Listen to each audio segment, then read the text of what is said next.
소유가 나온다. 소유가 나온다. SCU 창을 여니 창 TV로구나. 네. 벌써 2021년 1월 둘째 주. 네. 멋진 하루 또 새날이 밝았습니다. 네. 창 TV 유튜브가 선정한 오늘의 희망 메시지는 웰다잉역은 멋진 인생의 종착역입니다. 인생은 기차 여행과 같습니다. 그래요. 간이역도 있고 또 경로도 바뀌고요. 밖에 있는 풍광도 바뀌게 됩니다. 그리고 기쁨과 슬픔도 교차하게 되죠.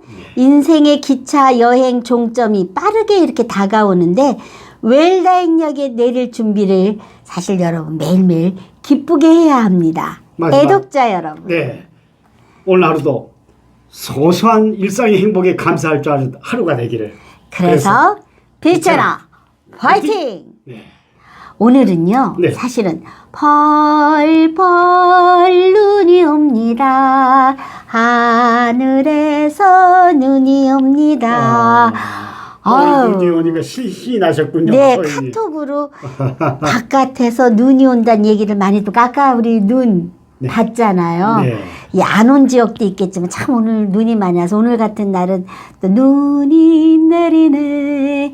이 프랑스 쌍송을 한번 들려보셔도 아주 좋으실 것 같은 그런 날입니다. 코로나가 흰눈에 완전히 덮이고 있어요. 네. 네.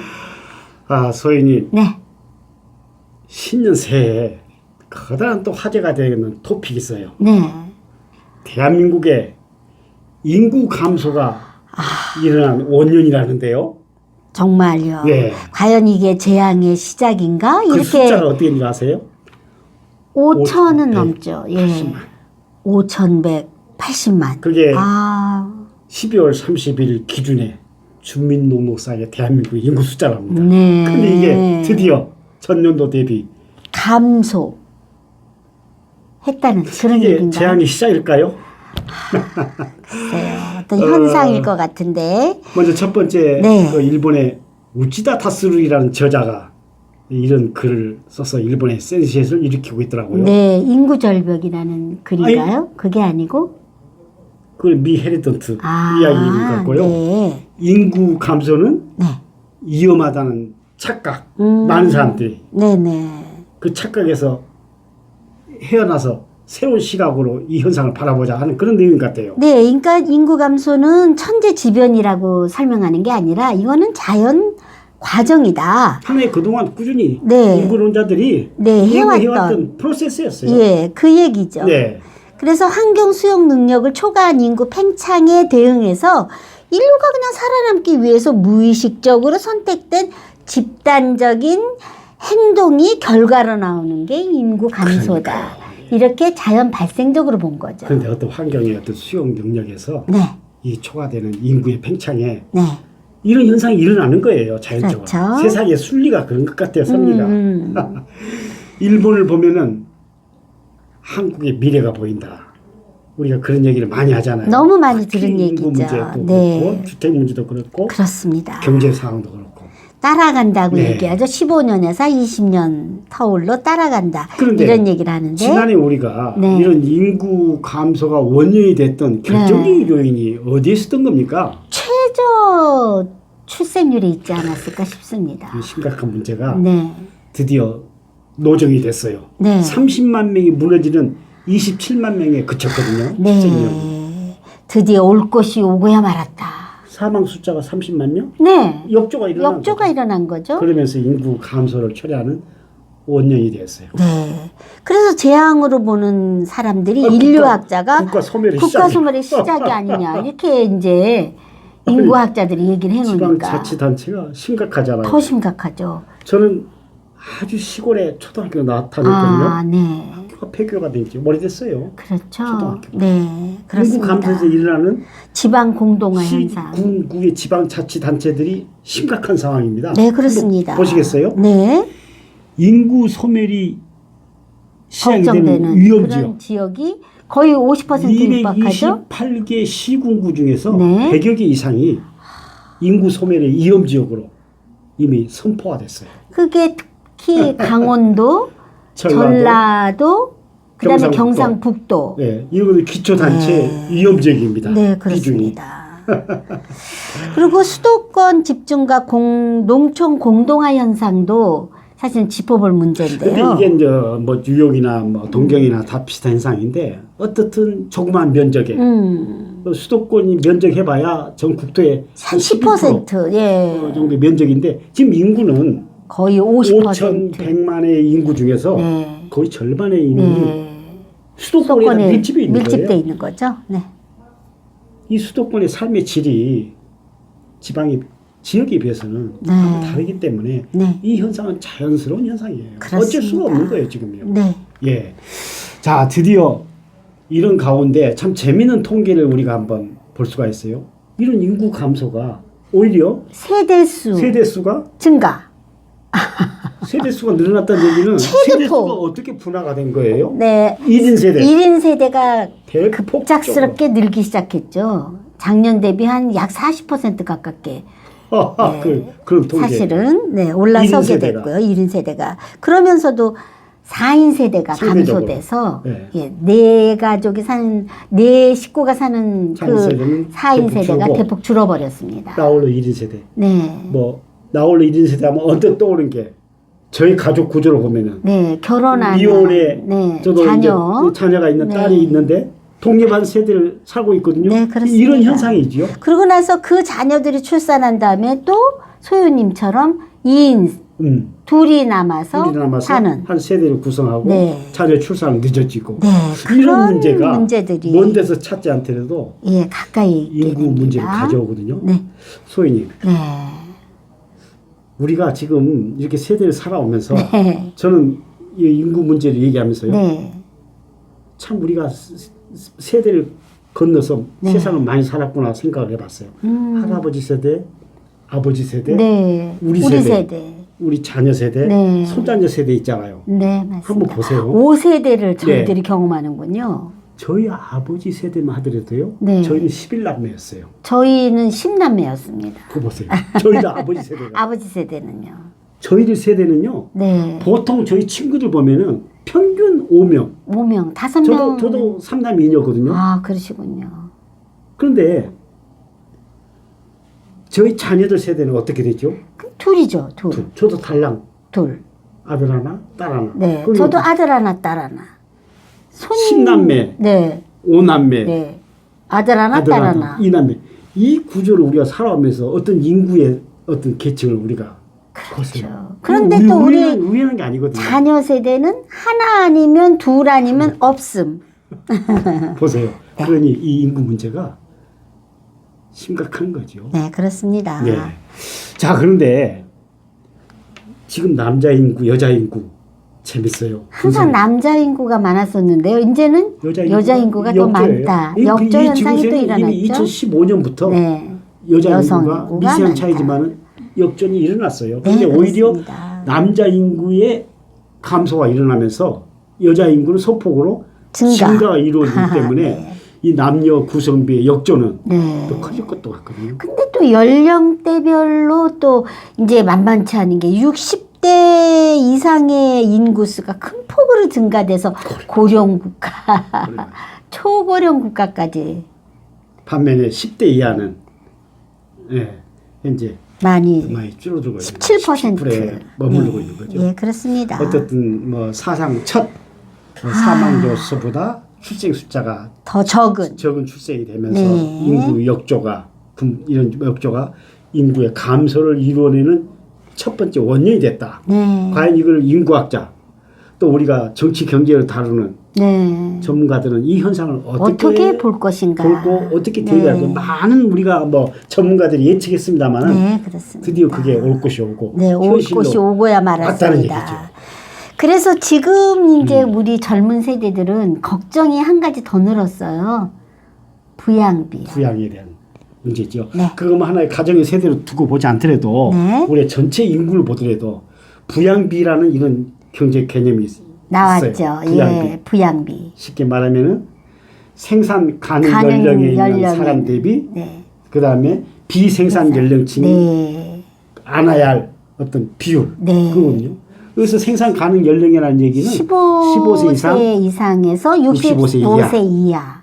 그러니까 64 중학교 세까지. 이상에 졸업한 네. 그래서 나이부터 65세 이하의 나이를 네. 64세까지를 생산 가능 연령대라고 그렇게 네. 경제에서 얘기를 하고 있어요. 네. 그럼 반대로 비생산 연령은 그 15세 아래. 미만, 그다음에 65세가 고령화 이렇게 네. 보거든요. 그러니 이 비율이 지금 많이 늘어나고 있는 거죠. 예, 네, 그래서 고령화가 늘어나면서. 드디어 2025년에 65세 이상의 고령화 연령이 지금 한 7, 800 얘기하는데 1000만 시대를 이제 뛰어넘게 되고 있어요. 인구의 불과, 20%. 네, 앞으로 몇 년으로, 불과 수년 4년 후 정도. 4년 후가 되면은 5천만 인구에서 1,000만 명이 20%.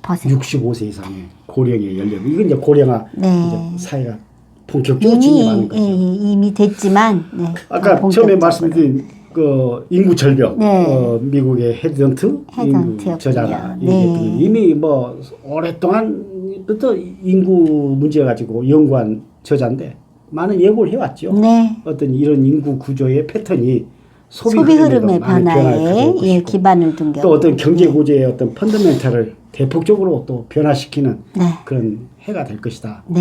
이제 이러다 보면은 많은들의 관심사죠. 과연 이런 상황에서 부동산은 어떻게 될까? 참 부동산 문제가 왜냐하면 일본을 따라간다고 하는데 소위 관심 많잖아요. 부동산. 저는 좀 네 관심이 좀 어떻게 있어요. 전망하세요? 제가 어떻게 전망한다는 거는 너무 고점이에요? 좀 그렇고요. 더 기다려도 되나요? 고점이라고 이제 보죠. 예, 뭐 그 이상 더 올라가 있었을 때는 현실적으로 없었으니까. 그렇지만 아직도 여력이 조금은 더 남아 있다는 쪽의 의견들이 사실은 많은 것 같아요. 그래서 점치기 근자의 어렵습니다. 2, 3년의 부동산의 흐름을 딱 두고 말하는 부동산 전문가 얘기 들어보면은 거의 금년 한 해 새해가 시작이 되면서 네. 금년 부동산의 전망을 이렇게 꺾인다 이렇게 얘기한 사람 저는 들어보지 못했어요.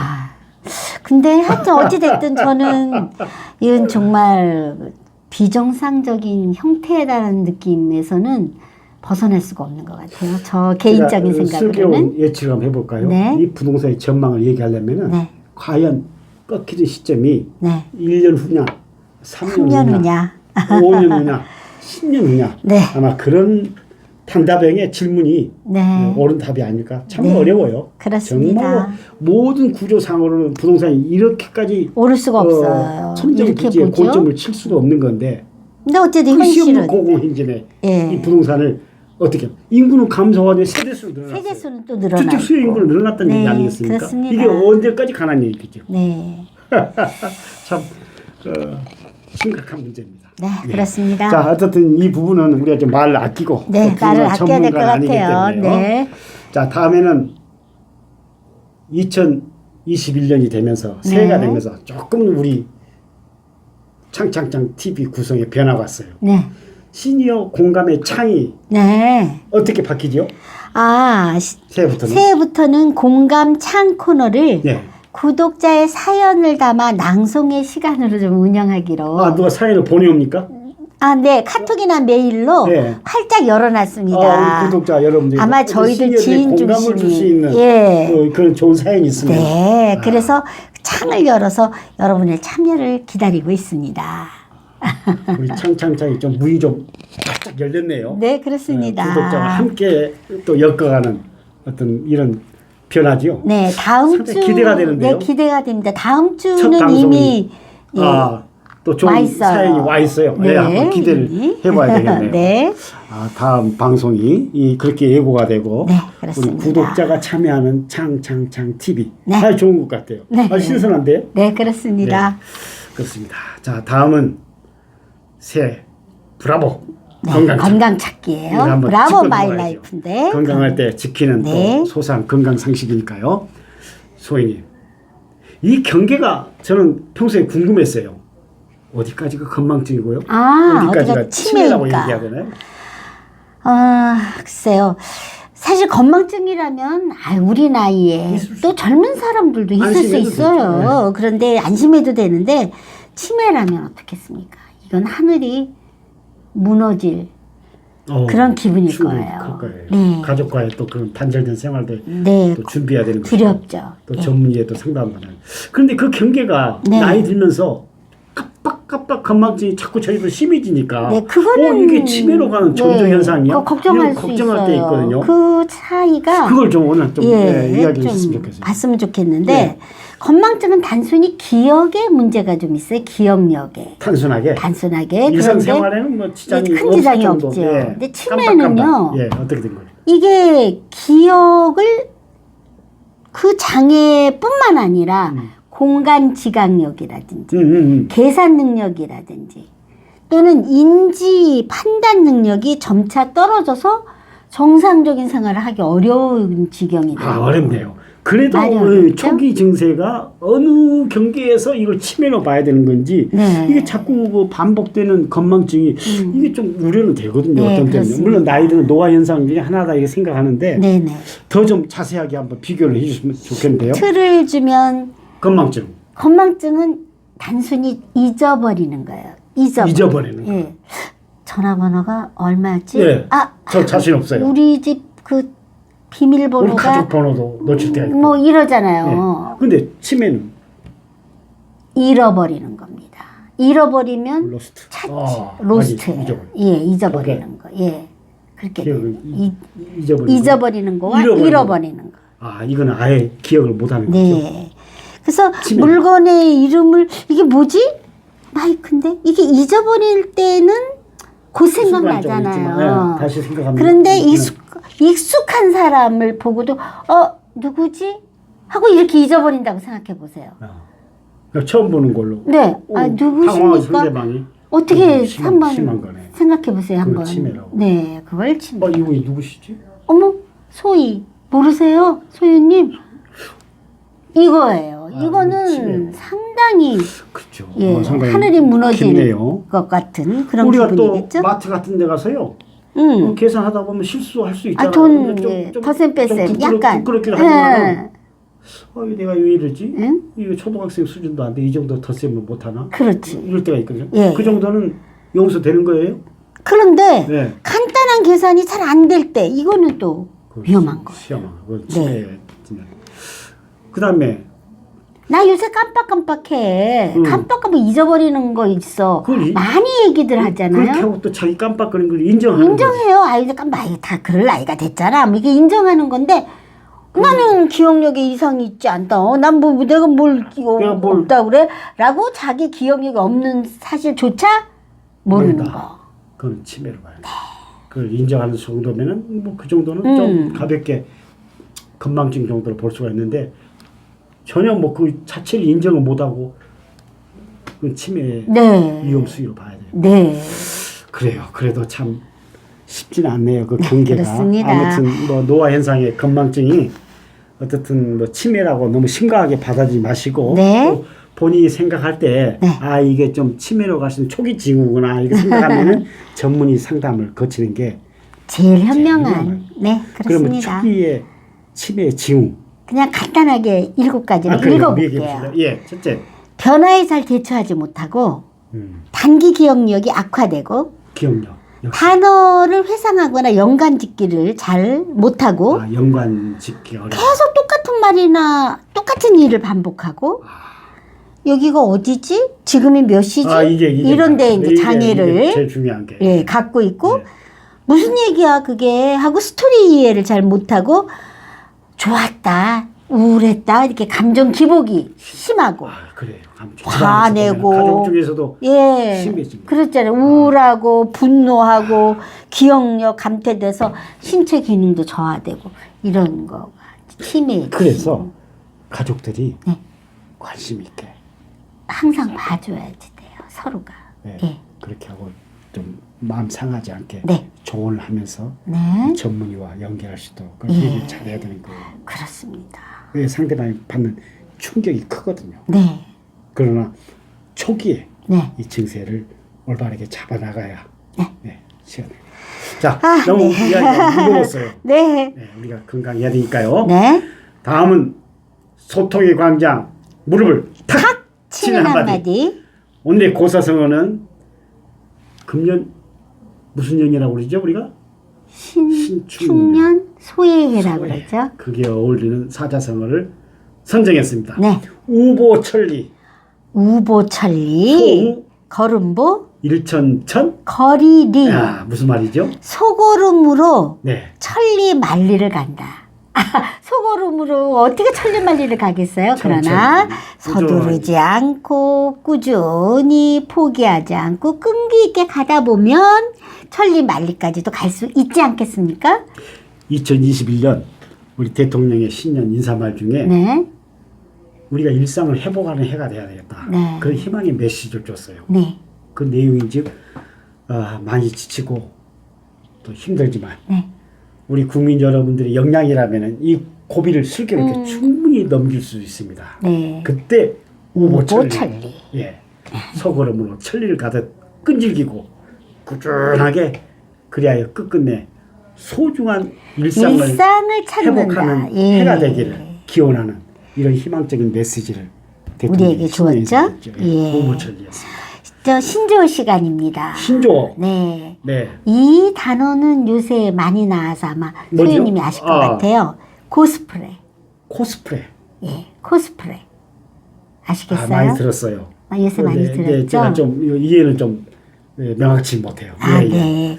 이 주인공처럼 의상을 입고 분장하여서 인형놀이. 예, 그 주인공 흉내를 내는 인형놀이를 흉내, 코스프레라고 합니다. 아. 피해자가 아닌 사람이 피해자인 것처럼 역공격해서 역동작을 하는 거를 핑계대기 위한 행위를 하는 거를 심지어는 적반하장격이다라고 얘기할 수도 있는데 오히려 예 그럴 수도 있거든요. 적반하장식으로까지 분장하는 탈바꿈하는 거죠. 예, 그런데 코스프레가 요새 코스프레가 많이 이렇게 회자되는 거는 어떤 사건하고 좀 연관성이 있죠? 사실 저는 이 기사에 대해서 관심이 없었어요. 네, 그리고 네. 워낙 SNS에 이 너무 사건이 많이 도배되어 있어가지고 얘기가 돼서 이 해시태그 정의란 미안해 네, 이 챌린지입니다. 예, 예. 정치인들까지 네네 양부모의 학대로 사망한 16개월 입양아이죠. 예. 과연 이게 예. 사실일까요? 이 사건이 이게 정인이를 추모하기 위해서 지난 일주일간 SNS로 뜨겁게 일군 사건인데 그 사망에 이르게 된 과정에 지속적인 학대가 진행됐던 그 와중에 이 양부모가 모 방송에 나와서 특별한 코스프레, 가족이라는 예, 입양을 하고 선한 양이냐 이게 선한 양인 양 코스프레 그렇게 가족에 출연해가지고 선한 부모로 네 탈바꿈 해가지고 그게 말하는 코스프레입니다. 네 이럴 수가 그렇습니다. 살인에 이르게 됐잖아요. 네 그렇습니다. 사망에 이르게 너무 가슴 됐잖아요. 아프고 너무 어른으로서 어디까지 무겁습니다. 팩트인지는 모르겠어요. 네. 자 코스프레라는 용어를 네. 우리가 이 사건을 통해서 다시 한번 우리가 신조어로 공부하는 시간을 가져보았습니다. 네. 야 분위기 바꾸죠. 네. 유머 무슨 못다는 시간입니다. 일수일수 한마당 코너로 가보시죠. 네. 여자도 방구 뭐 끼고 싶죠. 끼고 싶다라기보다는 낄 수 있고 끼게 되죠. 사실은 새해 연휴 젊은 한 커플이 커피숍에서 다정하게 서로 얘기를 하고 있는 그때 갑자기 여자가 생리 현상이 와서 방구가 끼고 싶은 것이었어요. 어떡하지 어떻게 해야 되지 하고 한참을 고민하다가 남자에게 난감했죠. 사랑해 이렇게 이걸 크게 외치면서 그 사이에 방구를 끼면 되겠다. 분출하겠다는 예, 얘기죠. 이게 자기 간에는 아주 기발한 생각을 한 것 같아서 좋은 아이디어라고 생각하고 드디어. 사실은 실행에 옮기기 위해서 때가 이제 왔어요. 때가 왔어요. 그래서 남자에게 꼭 안겨서 사랑해 이렇게 외치면서 방구를 뿅 하고 꼈어요. 근데 남자가 뭐라 그랬는지 아세요? 방구 소리 때문에 무슨 말인지 못 들었어. 아이씨 사랑의 소리를 못 들었던 거야. 방구 소리가 너무 칼났어. 그런가 봐요. 아이 정말. 이제 방구의 향기가 사랑의 향기로 제 코에 전해오는데 아유 상당히 또 로맨티스트적인 말씀을 하셨네요. 소인이 앵콜 네. 아재 개그로 넘어가겠습니다. 네. 새해가 되면은 누구나 작심삼일 안 하겠노라고 결심한 게 아, 있어요. 맞아. 술 안 먹겠다. 담배 안 피우겠다. 도박 안 하겠다. 그거 모두 아니에요? 끊겠다고 그러죠. 네. 예. 근데 그렇게 다 끊겠다고 얘기를 하는 거예요. 그래서 물어봤죠. 아, 그럼 무슨 재미로 살아, 인생? 이게 새해 약속이잖아요. 네. 결심이잖아요. 네? 그냥 뭐 거짓말하는 재미로 살지. 끊었다고 거짓말하고 다시 못 못 끊어. 끊어요. 네. 그리고 또 한 가지가 있어요. 예. 재밌는 얘기가. 예. 좀 길을 좀 네. 딱 세우고 들어봐야죠. 네. 한번 얘기해 주시죠. 전 연말에 네. 애인과 헤어졌어요. 저는 도저히 이대로 보내기 싫습니다. 보내기 싫어요. 보내기 사보면 싫다고요. 되는데 보내기 싫어요? 네. 그러면 가위나 네. 주먹 내시면 되잖아요. 보내기 싫다. 가위바위보니까 가위바위보 게임이에요. 보내기 싫으면 가위나 주먹 내면 되잖아요. 대단한 컨설턴트입니다. 알겠습니다. 으이! 세상살이 힘들어도 함께 희망 노래해요. 창창창 꿈을 꿔요. 신나게 즐길 인생 오직 창창창 뿐이래라.